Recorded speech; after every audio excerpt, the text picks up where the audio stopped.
एक समय की बात है। एक जंगल में एक हिरण रहता था। वह बहुत सुंदर था और उसके सींग बहुत बड़े और शानदार थे।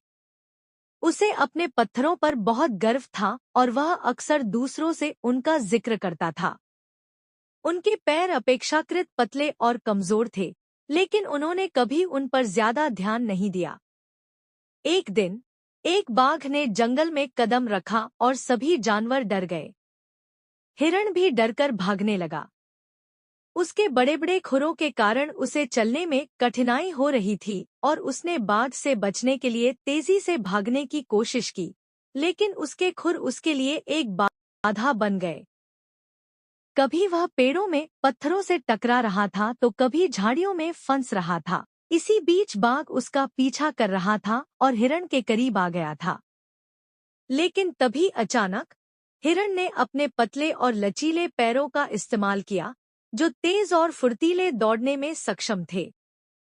वह बाघ से बचने के लिए अपने पैरों की मदद से तेजी से भागने लगा और आखिरकार बाघ से आगे निकल गया।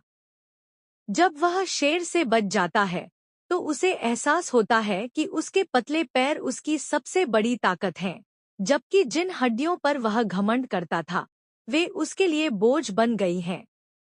उन्होंने सीखा कि किसी को भी केवल बाहरी सुंदरता पर गर्व नहीं करना चाहिए, क्योंकि असली ताकत भीतर से आती है। यह कहानी हमें सिखाती है कि बाहरी सुंदरता और गौरव से ज्यादा महत्वपूर्ण हमारी आंतरिक शक्ति और क्षमता है, जो हमें विपरीत परिस्थितियों का सामना करने में मदद करती है।